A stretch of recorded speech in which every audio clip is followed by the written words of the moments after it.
Welcome back ناظرین، مرزا انجم کمال صاحب ہمارے ساتھ موجود ہیں. گفتگو کا آغاز کرتے ہیں ایک مرتبہ پھر. سر، آپ جاپان اکثر جاتے رہتے ہیں اور بھی دنیا کے بہت سے ممالک میں آپ کا جانا ہوتا ہے، تو کیا ایکسپوجر ہے آپ کا فورن کنٹریز کے بارے میں؟ کیا سیکھنے کو ملتا ہے وہاں پر؟ کیا کچھ منفرد ہے؟ جاپان تو میرا ہر سال جانا اس لیے ہوتا ہے کہ میرا ایک میڈیکل ٹریٹمنٹ چل رہا ہے. میرے کالر اسپائن کا ایشو تھا، اس حوالے سے مجھے وہاں پہ میرا ریگولر ٹریٹمنٹ ہو رہا ہے. لیکن میں نے چونکہ ساری دنیا پھری ہے، امریکہ بھی، even eastern Europe, Switzerland, London, سارا تقریباً ایسٹرن یورپ، آپ کا مڈل ایسٹ، سینٹرل اسٹیٹ، ساری دنیا آپ کی دعا سے میں پھرا ہوں. تو جو سب سے جو ایک چیز دیکھی جو میں نے پاکستان میں بڑی کمی محسوس کرتا ہوں وہ صفائی ہے. آپ دیکھیں ہمارے نبی کریم صلی اللہ علیہ وسلم کا فرمان ہے کہ صفائی نصف ایمان ہے، اور ہم صفائی سے بہت دور ہیں. پتہ نہیں کیوں. اب جاپان میں نے اس دفعہ یہ آبزرو کیا کہ انہوں نے اپنے ڈسٹ بن بھی اٹھا دیے. یعنی آپ کو ڈسٹ بن نظر نہیں آئے گا کہیں پہ، کیونکہ آپ دیکھیں نا ہمارے جہاں پہ ڈسٹ بن ہوگا تو وہ ایک تعفن کی جگہ بن جاتی ہے. اب انہوں نے کیا طریقہ کار کیا کہ ہم اگر گھر سے نکلتے تھے ہم اپنے شاپر ساتھ لے کے جاتے تھے، جن پر جو کھانا پینا کرنا اپنے شاپر میں ڈال کے اپنے گھر لے کر واپس آتے تھے. باہر ہم نہیں پھینک، باہر کوئی ڈسٹ بن اویلیبل نہیں ہے. اچھا، اگر کوئی پھینک دے بالفرض تو وہاں پہ اس کے ساتھ کیا؟ سر وہاں پہ جرمانے بہت ہیوی ہیں. وہ اول تو وہ سوچتے بھی نہیں ایسا کرنے کا، مطلب ان کی ایک گرومنگ ایسی ایز اے نیشن ہوئی ہے کہ وہ ایسا سوچتے ہی نہیں. پھر جرمانے اگر آپ ٹریفک لاز کی طرف جائیں، ہمارے ہاں جرمانہ 500، 1000، 2000 ہے. کل بھی میرے پاس کچھ دوست آئے ہوئے تھے کسی یہ یونین کے حوالے سے کہ جی آپ چلان بہت زیادہ کر رہے ہیں، غریب آدمی مر جاتا ہے. میں نے کہا بھائی ہم غریب آدمی کو صرف چلان کریں یا امیر کو بھی کر رہے ہیں؟ یا چلان پہ لکھا ہوا ہے. چلان تو ہے وایولیٹرز کے لیے جو اپنی یا کسی دوسری کی زندگی سے کھیل رہے ہیں. تو یہ چلان تو میرے حساب سے تو یہ اتنے اوپر جانے چاہیے جیسے اب ہم دوسرے ملکوں میں دیکھتے ہیں.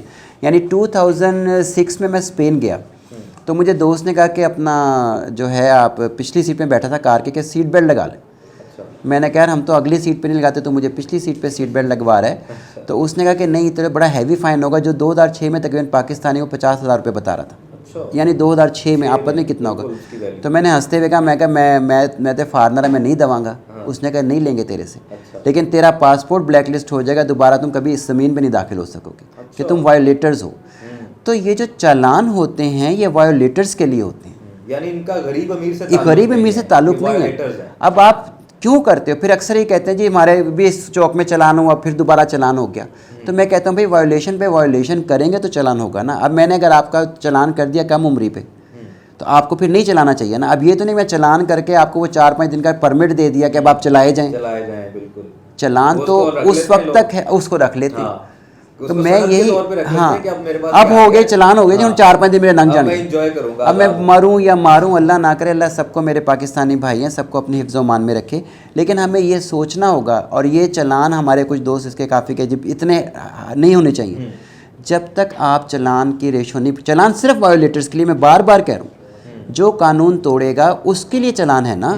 ایک اچھا شہری اچھے طریقے سے چل رہا ہے، اس کو کسی نے روکنا ہے بھلا؟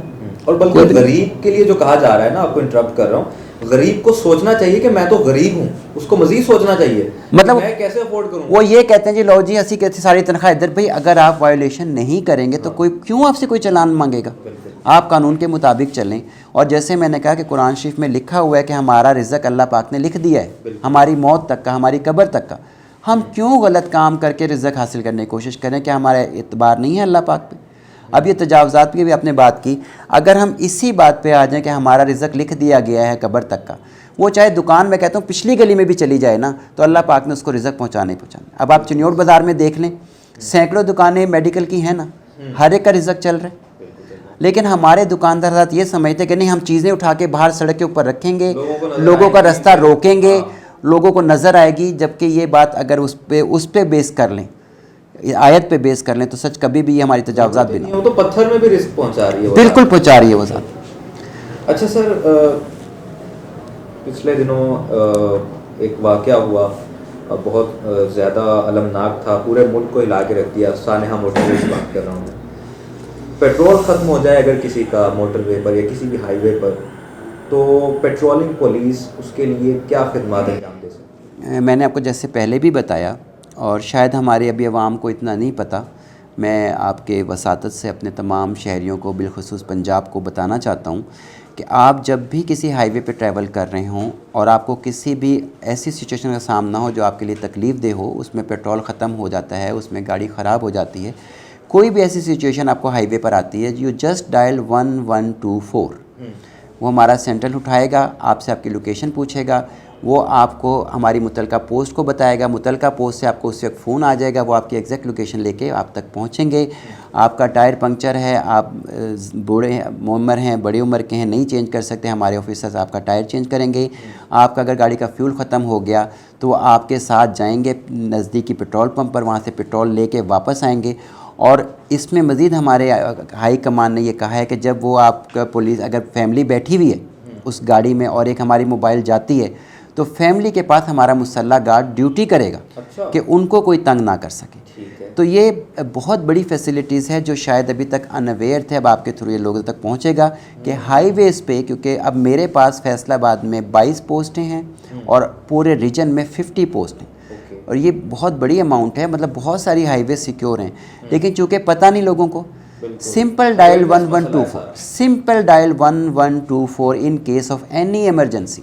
انشاءاللہ ودن 10 to 15 منٹس میری باوردی مسلح موبائل وہاں پہنچے گی اور ان کی ہر ممکن امداد کرے گی.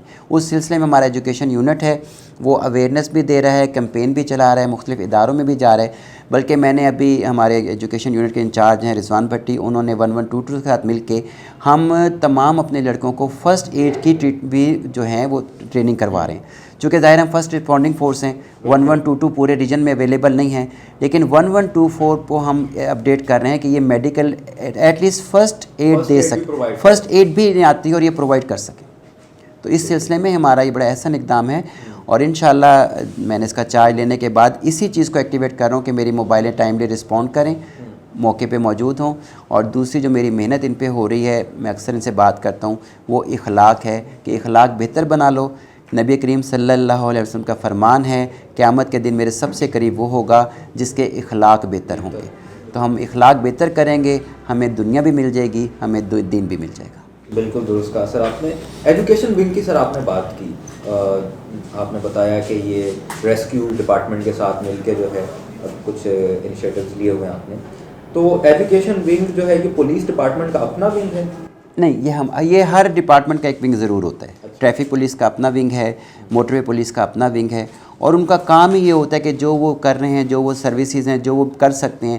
مطلب ہمارا جو ایجوکیشن ونگ ہے یہ مختلف اداروں میں جاتا ہے، اسکول کالجوں میں جاتا ہے، traffic awareness, road sign awareness, آپ نے پیدل کس طرف چلنا ہے، سیٹ بیلٹ کتنی افیکٹو ہے، وہ تمام چیزیں ہم کوشش کر رہے ہیں ڈیلی بیسس پہ. کم از کم 4 سے 5 ہمارے ٹارگیٹس ہوتے ہیں.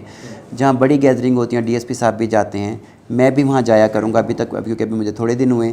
تو ہم کوشش کر رہے ہیں کہ ہم لوگوں کو maximum traffic and road awareness دیں. ٹریفک اویئرنیس اور ہوتی ہے، روڈ اویئرنیس اور ہوتی ہے. اور باقی میں کوشش کر رہا ہوں، ہمارے کمشنر صاحب ثاقب میمن صاحب بہت شاندار آدمی ہیں، بڑے کمپیٹنٹ ہیں. ان سے میں نے ہمارے 1-2 چوک ہیں ان کی ری ڈیزائننگ کے حوالے سے میں نے ریکویسٹ کی ہے، کیونکہ آپ جب میں باہر آپ دیکھ کر آتے ہیں نا، آپ کا ویژن تھوڑا سا براڈ ہوتا ہے. تو ساری دنیا میں دیکھ کر آیا ہوں میں، وہاں کے سسٹم کوشش کرتا ہوں کہ پاکستان میں بھی اس کو امپلیمنٹ کیا جائے. وہ اکثر تو کہتے جاپان کہتے تو چھڈو جی جاپان، میں کہہ رہا وہ بھی تو انسان ہے نا بھائی. اگر انہوں نے اپنے ملک کو اچھا بنا لیا ہے، ہم کیوں نہیں بنا سکتے؟ کہاں سے اٹھے ہیں یہ جاپان کو کہنے والوں کو؟ مطلب وہ سارا وہ کام کرتے ہیں جو ہمارے قرآن شریف میں لکھا ہے یا نبی کریم صلی اللہ علیہ وسلم نے فرمایا. بالکل ایسے نہ وہ 2 نمبری کرتے ہیں، نہ وہ جھوٹ بولتے ہیں. ہم تو جھوٹ بول کے ہم امت محمدی سے خارج ہو جاتے ہیں. اس سے بڑی بدبختی ہماری اور کیا ہوگی؟ یہ واقعی سر ایک بہت بڑا المیہ ہے. ایک حدیث بھی ہے کہ مومن ہر کام کر سکتا ہے، 2 کام نہیں کر سکتا، ایک جھوٹ اور دوسرا فریب. اور بدقسمتی سے آج مسلمان ان دونوں کاموں میں سکتا ہے، اور اسی وجہ سے مسلمان اور اسپیشلی پاکستان پیچھے جا رہا ہے. ہم جھوٹ تو عادتاً بولتے ہیں. مطلب میں نے اگر کہیں جانا ہے اور وہ مجھے فون کرا ہے دوست کہ یار تو پہنچیا نہیں، تو میں نے یہ نہیں کہنا کہ میں بھی گھر سے نکلا ہوں، میں نے اس کے گھر کا قریب ترین چوک کا نام لینا کہ یار میں بس پہنچ گیا.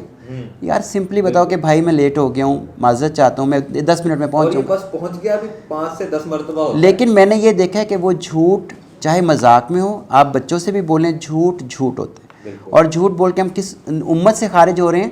امت محمدی صلی اللہ علیہ وآلہ وسلم سے. یہاں میں ایک بات ضرور آپ کو کہنا چاہوں گا، ہم اس امت سے خارج ہوتے ہیں جو اس نبی کی امت ہے، جو امام انبیاء ہیں.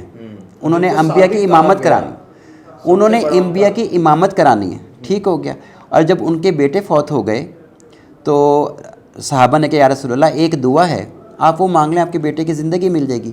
تو میرے آقا نے کہا نہیں, وہ دعا میں نے اپنی امت کے لیے رکھی ہوئی. یعنی جنہوں نے ہم پر اپنے بیٹے کو قربان کر دیا, ہم جھوٹ بول کے اس امت سے نکل جائیں. بالکل ہم سے بڑا بدبخت اور بدنصیب کون ہوگا؟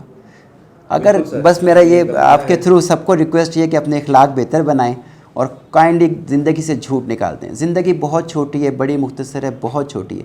نبی کریم صلی اللہ علیہ وسلم کا فرمان ہے کہ دنیا کی زندگی اتنی ہے کہ تم سمندر میں انگلی ڈالو اور باہر نکالو, جو اس پہ پانی لگا ہے وہ اس دنیا کی زندگی ہے. تو اتنی مختصر سی زندگی کے لیے اس زندگی کو جو ٹریلین آف ایئرز پر ہم نے گزارنی ہے, خراب مت کریں. بالکل درست. ناظرین, زندگی سے بس جھوٹ نکال دیجیے. یہ تھے مرزا انجم کمال صاحب. ہم امید کرتے ہیں کہ آپ کو ان کی گفتگو بہت پسند آئی ہوگی اور ان کی باتوں سے آپ کو بہت کچھ سیکھنے کو ملا ہوگا, بہت سی انسپریشن اور بہت سی موٹیویشن بھی ملی ہوگی. اور ہمارے پروگرام ایک دن ایک شخصیت کا مقصد بھی یہی ہے کہ ایسی شخصیات سے آپ کا انٹریکشن کروایا جائے جن کی زندگی جو ہے آپ کے لیے ایک مشعل راہ ہو. تو یہ تھا ہمارا آج کا پروگرام. انشاءاللہ اگلے ایپیسوڈ میں آپ کے پاس دوبارہ حاضر ہوں گے. اپنا بے حد خیال رکھیے گا. اللہ نے کے پاس.